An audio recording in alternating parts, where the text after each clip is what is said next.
बच्चों, कैसे हो आप सब? आई होप आप सब अच्छे होंगे। आज हम शुरू करने वाले हैं हिस्ट्री का चैप्टर जिसका नाम है life in towns and villages, यानी 600 BC टू 300 AD लोगों की लाइफ कैसी थी टाउन्स और विलेजेस में। Before starting the chapter, you have to know the important term urbanization. Urbanization, urban होता है शहर, ठीक है। So the process of the rural life, rural होता है village. The process of the rural life transforming into an urban one. जब गांव के जो लोग हैं वो शहरों में शिफ्ट होने लगे या उनका जो लाइफ स्टाइल है वो शहरों जैसा होने लगा, ठीक है, तो उसको कहा है अर्बनाइजेशन। यहाँ इस चैप्टर में बात करेंगे हम सेकेंड अर्बनाइजेशन की। The beginning of first urbanization in India subcontinent began in 2350 BC in the Indus Valley. The Harappan culture was essentially an urban culture.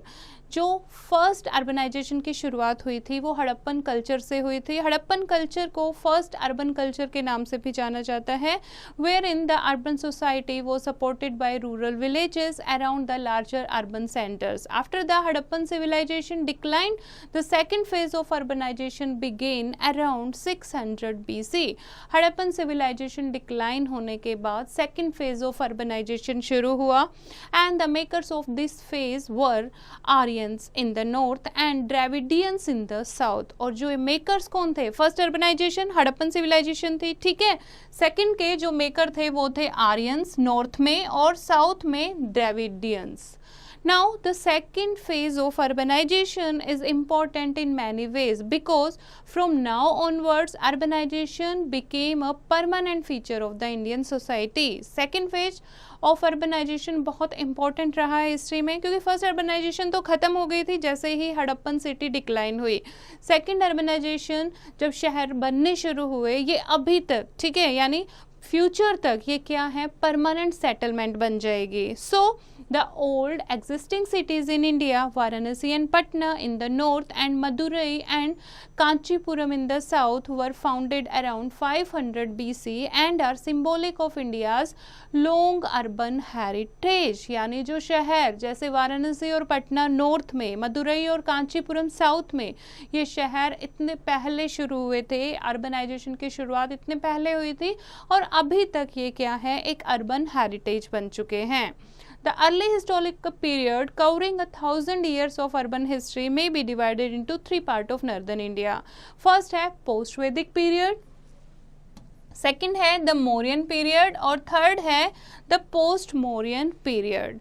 These period indicate the early origins of urbanization। ठीक है, ये तीन period से early urbanisation की शुरुआत हुई थी। Nature of evidence, कैसे हमें इनके बारे में पता लगा है? Unlike the first phase of prehistoric urbanization, information about the second phase of Aryans and Dravidian urbanization is provided by the great literary text of this period, for example, Dharam Shastra and Dharam Sutras। पहले की जो civilisation थी, ठीक है, पहले की जो urbanisation थी हड़प्पन कल्चर के बारे में उतने हमारे पास रिटन रिसोर्सेज नहीं है, लेकिन सेकेंड अर्बनाइजेशन की जो शुरुआत हुई थी वो बहुत अच्छे से लिटरेरी सोर्सेज हैं, उसके बारे में हमें काफ़ी लिटरेरी टेक्स्ट से पता लगता है, जैसे कि धर्म Shastra and Dharma Sutras, Panini Ashtadhyayi Jain and Buddhist text, Kautilya's Arthashastra, the epics and the Ramayana of Valmiki and Mahabharata of Veda Vyasa and the Kama Sutra of वत्स्यायन Mahayana. इनसे हमें सारा क्या है, हमारे सेकेंड अर्बनाइजेशन के बारे में काफ़ी इंफॉर्मेशन पता लगती है। नाउ नेक्स्ट हम बात कर रहे हैं urbanisation in North India, the post वैदिक पीरियड। अब नॉर्थ इंडिया के बारे में हम बात करेंगे। The Rig Veda described the Aryans as a pastoral and agricultural people of rural origin and the proud destroyers of an alien culture। अब north में, ठीक है, नॉर्थ में अर्बनाइजेशन की शुरुआत कैसे हुई? नॉर्थ में कौन थे? आर्यंस थे, ठीक है। ऋग वेदा में आर्यन को कहा गया है कि आर्यन जो पीपल थे वो एक पेस्टोरल थे, यानी अपने साथ पशुओं को रखते थे और उनको चराते थे और इधर उधर मूव करते रहते थे, ठीक है। एंड एग्रीकल्चरल पीपल, और खेती बाड़ी भी करना जानते थे, जो गांव के रूरल एरियाज में जो लोग रहते थे। They first settled in the valleys of the Indus and its tributaries. सबसे पहले जो आर्यन पीपल थे वो कहाँ आकर बसे? इंडस रिवर के पास, ठीक है, इंडस और उसके आसपास की ट्रिब्यूटरीज के पास. Later in the post Rigvedic period they extended their domination to the upper Yamuna and the Ganga plain. और उसके बाद धीरे धीरे ये यमुना और गंगा प्लेन की तरफ स्प्रेड हो गए. For nearly 1000 years from 1500 to 600 BC, the pre-urban Aryans lived in enclosed villages. The lands around the village were commonly owned and used for cultivation and grazing. बहुत सालों तक यानी प्री अर्बन आर्यंस जो थे वो गांव में रहते थे, ठीक है, और जो लैंड थी उसमें वो क्या करते थे? कल्टीवेशन करते थे या फिर ग्रेजिंग के लिए यूज़ करते थे. By the post-Vedic period from 800 to 600 BC, the Aryans' homeland had moved further toward the upper Yamuna and Ganga basin, which was inhabited by two main Aryan tribes, the Kuru around Delhi and the Panchala near Bareilly. धीरे धीरे ये Ganga basin, Yamuna basin की तरफ फैलने लगे और उस time Aryans की दो ट्राइब जो थी वो फेमस थी, एक कुरु, द कुरु अराउंड दिल्ली और सेकंड पंचाला नियर बरेली, ठीक है. There were many other tribes also who fought among themselves and with other non-Aryan group. The territorial feuds created small kingdom which led to the rise of capital cities. For example, Hastinapur and Sharvasti, Kapilvastu, Ujjain. और ये आपस में और भी tribe थी, ठीक है, आर्यन की, लेकिन ये बहुत ज़्यादा स्ट्रॉन्ग ट्राइब थी और आपस में या फिर नॉन आर्यन ट्राइब के साथ ये हमेशा फोर्ट करती रहती थी. और इस टाइम पर कुछ छोटे छोटे किंगडम जो हैं वो इम्पोर्टेंट किंगडम बनकर सामने आए थे, जैसे कि Hastinapur, Ujjain, Chamba etcetera. Okay, about a dozen cities existed in the post वैदिक पीरियड. और काफ़ी सिटीज़ जो हैं वो इस टाइम पर डेवलप हुई. The emergence of cities in the post-Vedic period is because of economic factor. अब क्यों emergence मतलब क्यों important, क्यों cities बनने लगे उस टाइम पर? Economic factor के कारण. क्या economic factor थे? जैसे कि जो Aryans थे, they were essentially an Iron Age people who used iron for making axes, saws and agriculture implements. जो आर्यन पीपल थे वो आयरन एज पीपल थे, यानी वो लोहे का यूज़ करते थे एक्सिस बनाने के लिए, सोज बनाने के लिए और भी एग्रीकल्चर टूल बनाने के लिए. This help them to clear dense forest of Ganga plains for cultivation. और इन्हीं टूल्स की हेल्प से वो गंगा के जो प्लेन थे वो क्लियर कर पाए ताकि वहाँ पर खेती बाड़ी कर सके.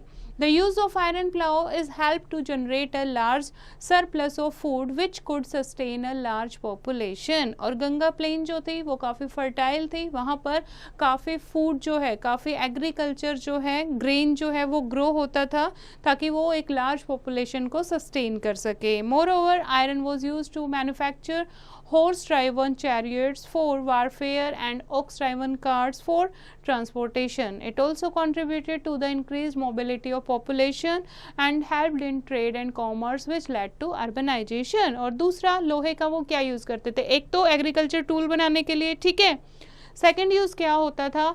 व्हील्स बनाने के लिए, चैरियोट्स बनाने के लिए, जिससे ट्रांसपोर्टेशन ईजी हो. ट्रांसपोर्टेशन के कारण पॉपुलेशन इधर से उधर मोबाइल होने लगी, मतलब घूमने लगी, ठीक है, और इस तरीके से ट्रेड एंड कॉमर्स यानी कि व्यापार करना शुरू हुआ, जिससे अर्बनाइजेशन की शुरुआत हुई. नाउ नेक्स्ट है Mauryan period. Kautilya's Arthashastra, the Buddhist text and the travel accounts of Fahien and Megasthenes are the literary sources about information on this period. Mauryan period के बारे में हमें पता लगता है कौटिल्य के अर्थशास्त्र से और बुद्धिस्ट टेक्स्ट से और जो फॉरेन ट्रैवलर फाहिन थे उनके अकाउंट से.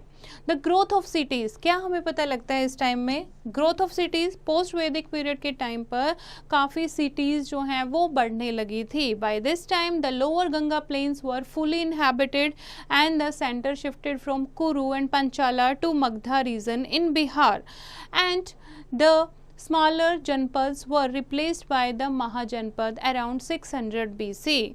Growth of cities की शुरुआत होने लगी थी। कैसे? जो गंगा प्लेन्स थे वो फुली पॉपुलेटेड हो गए थे, बहुत सारे लोग वहाँ पर रहने लगे थे, इसीलिए कुरु और पंचाला जो सेंटर शिफ्ट हो गए थे मगधा रीजन की तरफ। ठीक है, उसके अलावा जो छोटे छोटे जनपद थे उनके जगह ले ली थी महाजनपद ने, यानी कि जो इंपॉर्टेंट सिटीज़ बन चुकी थी। And the janpads and empires gave rise to urbanisation. The cities increase in number, size, structure and functions. अब किस तरीके के टाउन जो हैं वो शुरू हुए। ठीक है, अब जो जिस तरीके से फेमस होता गया वो उस तरीके से फेमस टाउन बनता गया। There were, according to Buddhist text, there were 8 important categories of town. 8 important category थी टाउन की, जिसमें से फर्स्ट है Rajadhaniya Nagara, that is capital town. ठीक है, Rajadhaniya Nagar, okay, capital town जिसको कहते थे। सेकंड है Satniya Nagar, that is capital of Janapad. उसके बाद है Kharavat Nagar, that is focal point of about 200 villages. और इस तरीके से टाइप्स ऑफ टाउन जो हैं अलग अलग अमर्ज हो गए थे according to nature of the cities. Next है द पोस्ट मौर्यन पीरियड। अब मौर्यन पीरियड के बाद इन टाउन्स का क्या हुआ? The urban society of this period was stratified along the lines of the rural society. The major segments of the urban society were: first है the king and his high official, second priest, third है lower official, fourth है independent professionals, merchants, artisans and craftsman, public entertainers such as musician, dancer, actors etcetera, and persons performing a variety of services such as dhobis, barbers, domestic servants etcetera. तो इस तरीके से लोगों का group जो है अलग अलग प्रोफेशन, अलग अलग कैटेगरी में डिवाइड हो गया था। Cities began to decline around the 5th century AD as the accounts of Fahim and Huan Sang inform us and are further supported by Vasayan and archaeological evidence. A number of well-known cities including Takshila, Mathura and Sharvasti, Kushambi and Patliputra were completely ruined and abandoned. ऐसा कहा जाता है जो foreigner traveller थे, ठीक है, उनके account से हमें पता लगता है कि काफ़ी सिटीज़ थी उस टाइम पर वो बिल्कुल र्यून होने लगी थी, यानी डिस्ट्रॉय हो गई थी या लोगों ने खाली कर दी थी। But Kannauj and Nalanda continue to maintain their splendour and the main reason for the decline of cities were natural calamity. Main reason क्या माना जाता है?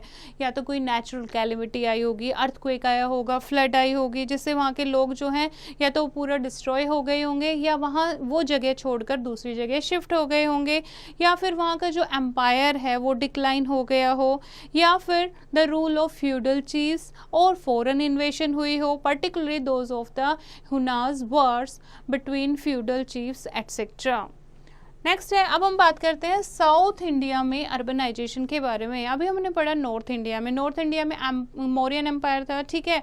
मौर्यन एम्पायर के टाइम पर कौन सी सिटीज़ अमर्ज हुई, मौर्यन एम्पायर के बाद सिटीज़ के साथ क्या हुआ, ठीक है, ये हम पढ़ चुके हैं नॉर्थ इंडिया के बारे में। अब हम पढ़ेंगे साउथ इंडिया के बारे में। The extreme southern part of India, which comprises of 2 states of Tamil Nadu and Kerala, saw a completely independent process of urbanization, which resulted in the emergence of a distinctly Dravidian culture. The first phase of urbanization in India, that is the Harappan phase, had resulted in the establishment of urban centers as far south at the mouth of the Narmada and Tapti and in the Malwa Plateau. जैसे Harappa culture के time पर north India में Harappan culture शुरू हुआ था, वैसे ही south में नर्मदा और ताप्ती रिवर के पास जो है वो अर्बनाइजेशन शुरुआत हुई थी, ठीक है। So the origin of the Dravidian phase of urbanisation may be trace to around the 5th century BC as informed by the Sangam literature. South का जो सोर्स है, ठीक है, वो हमें पता लगता है संगम लिटरेचर से। The Dravidian culture attained a very high level and was accompanied by urbanization. The two major Tamil epics that are, ये क्या है उस टाइम की मेन, शिल्पाकिदरम एंड माणिक्यमेखला, ठीक है, ये उस टाइम के मेन तमिल एपिक्स हैं। यहाँ से हमें काफ़ी उनके बारे में, अर्बन सोसाइटीज़ के बारे में, पांड्यास के बारे में, चेरा किंगडम के बारे में हमें पता लगता है। उसके अलावा और भी हमारे क्लासिकल तमिल लिटरेचर हैं जिनसे हमें काफ़ी अर्बनाइजेशन की, सिविलाइजेशन की साउथ में इंफॉर्मेशन पता लगती है।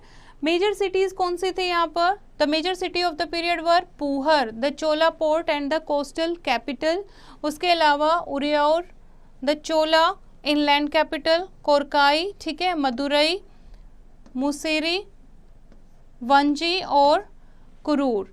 तो किस तरीके से ये सिटीज़ फेमस हुई, कैसे ये सिटीज़ जो हैं वो बनी, तो वो आप इसको रीड करेंगे, साथ में लिखा हुआ है कि किस लिए वो सिटी फेमस थी, जैसे कि कोस्टल कैपिटल के रूप में, या फिर ट्रेड कैपिटल के रूप में, या इनलैंड कैपिटल के रूप में।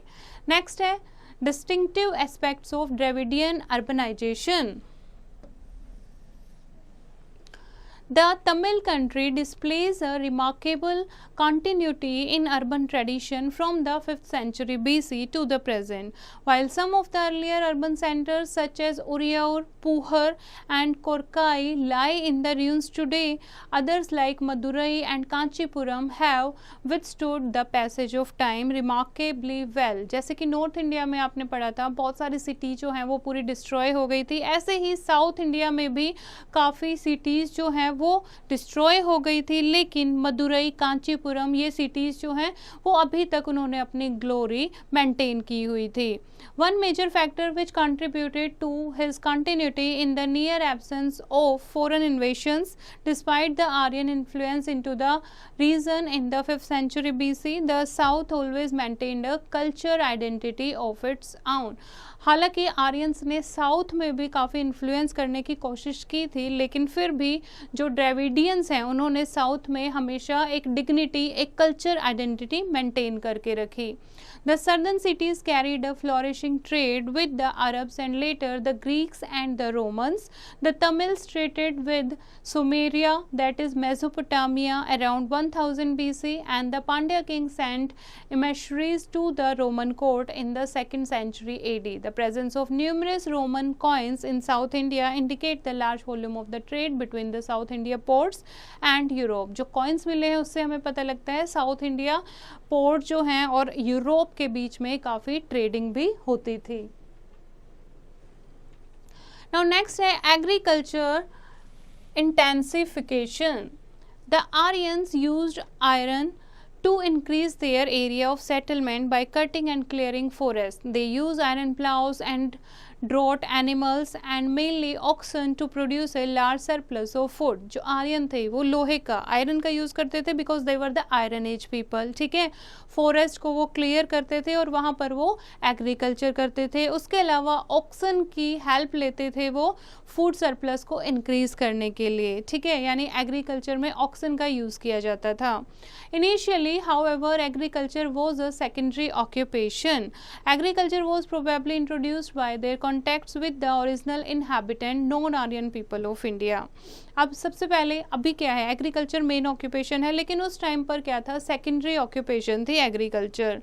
लेटर इन द पोस्ट वैदिक period the spread of agriculture brought about important changes in the economic life of people which provide stability to them. धीरे धीरे लोगों की लाइफ एग्रीकल्चर ने चेंज कर दी, उन्हें लगा कि स्टेबल होने लगी है लोगों की life, and they are references of barley, rice, wheat and wild varieties of sugar cane grown during the post-Vedic period. With the help of irrigation and manure and a better knowledge of seasons, people were able to grow surplus food. अब उनको हर तरीके की knowledge आ गई थी agriculture से related, irrigation के sources थे उनके पास, मैन्योर का वो यूज़ करने लगे थे, सीजन के अकॉर्डिंग जो है क्रॉप ग्रो की जाती थी, तो इस तरीके से लोग सरप्लस फूड ग्रो करने लगे थे, यानी अपने लिए सफिशिएंट और उसके अलावा वो बाहर भी लोगों को दे सकें, ठीक है।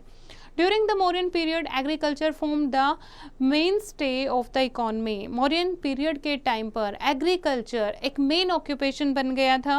The land provided 2 crops a year, thereby supporting a large population of livestock.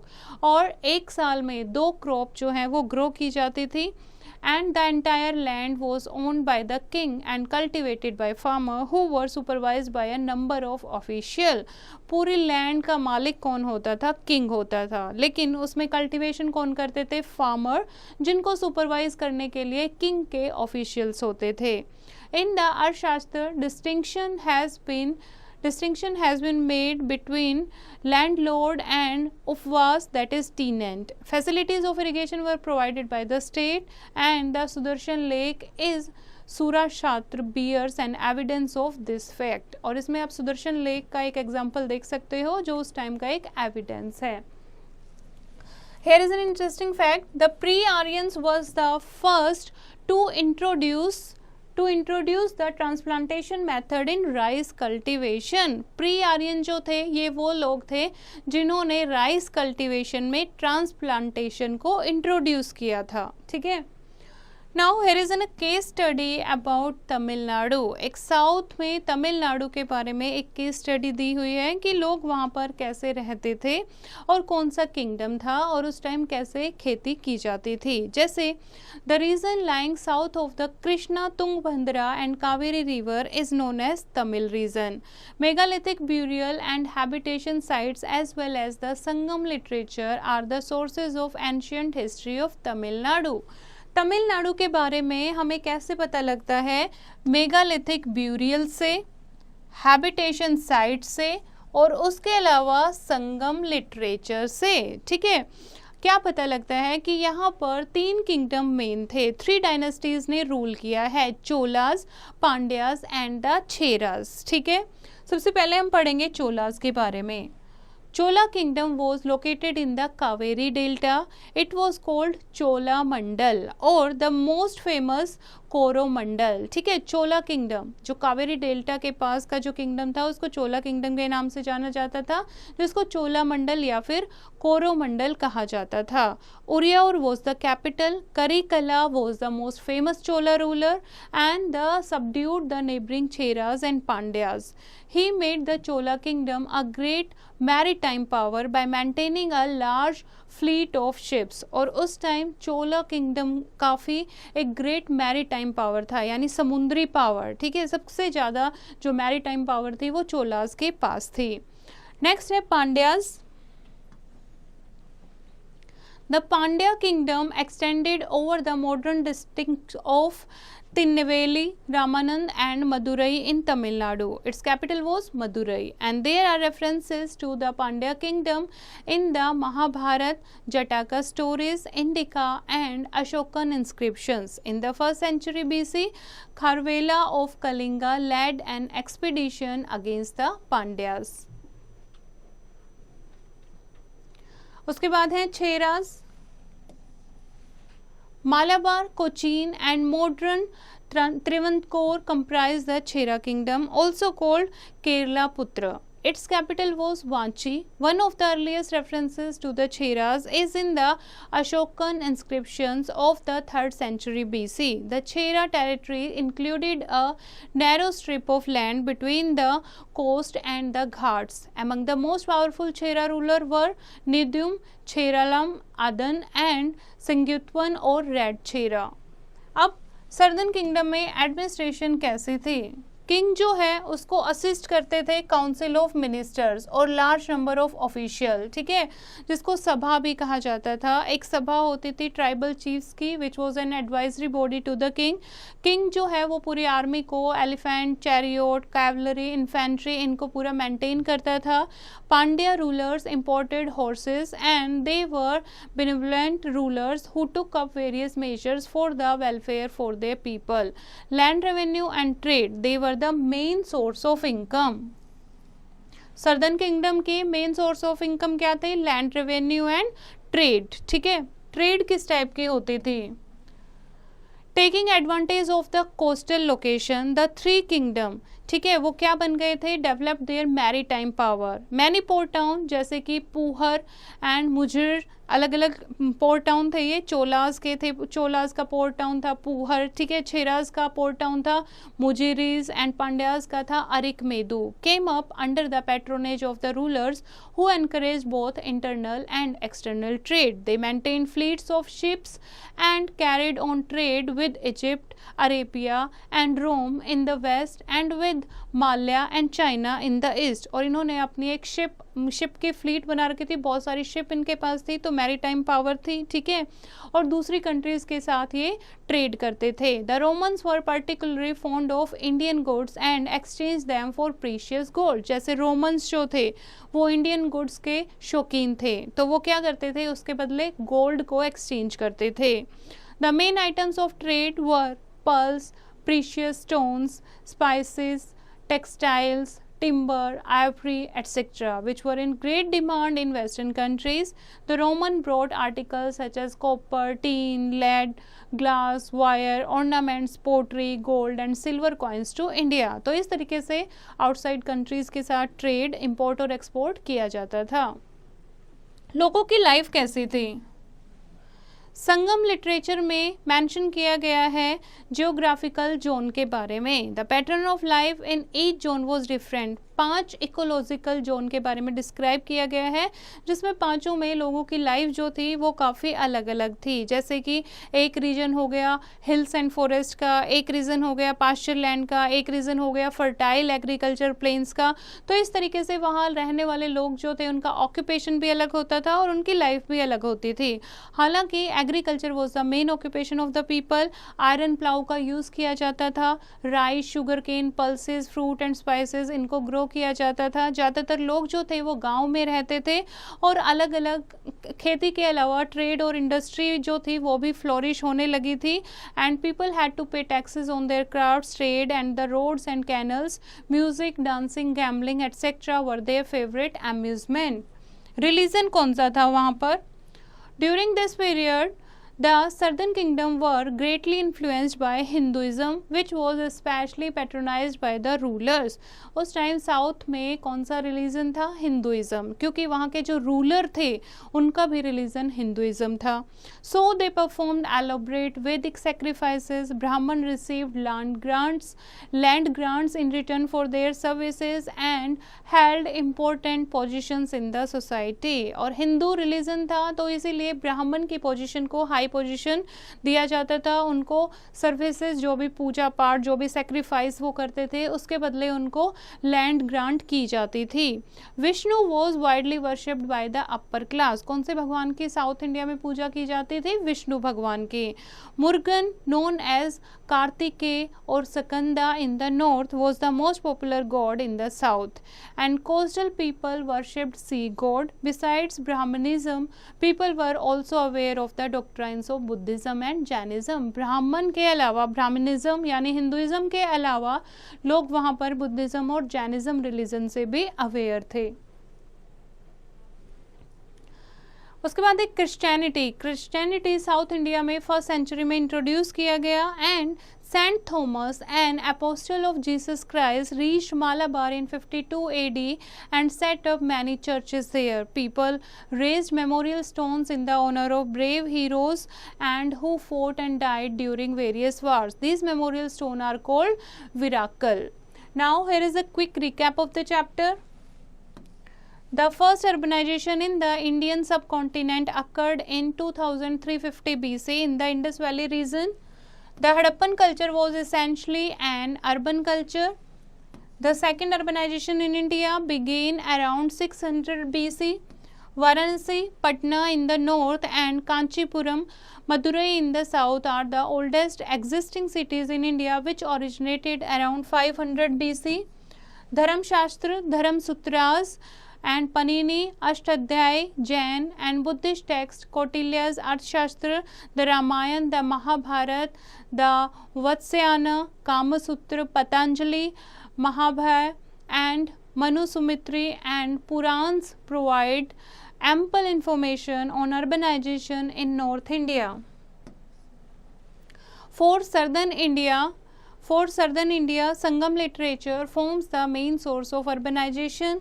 Hastinapur, Sharvasti, Kapilvastu, Ujjain, Mahishmati, Champa, Rajgir, Ayodhya, Varanasi and Kushambi are the earliest cities of the post-Vedic period.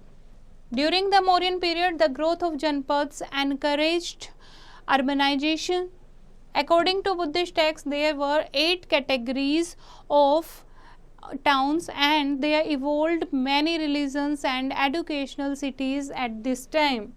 In the post-Mauryan period, cities began to decline. However, Kannauj and Nalanda continued to flourish. In South India, the major cities included Madurai, Vanji, Uriaur, Puhar, Korkal, etc., which were capital cities. The southern cities had a flourishing trade with the Arabs, Greeks and Romans. With the intensifications of agriculture, population also increased. Between 200 BC to 300 AD, 3 dynasties of the Cholas, the Pandyas and the Cheras ruled over South India, Tamil Nadu, Kerala region. Karikala was a great Chola ruler and who made Chola kingdom a great maritime power. The Pandyas ruled over the modern districts of Tinuveli, Ramanand and Madurai in Tamil Nadu. The Cholas were also known as for their efficient administration. Trade and maritime activities flourished due to coastal location of all the 3 South Indian kingdoms. Agriculture and trade were the main occupations of the people of South India, and the southern rulers were greatly influenced by Hinduism. Christianity was introduced in South India in the 1st century. So this is the chapter, bachche. I hope you have understood the chapter. You have to read it once again and do the practice of exercise yourself.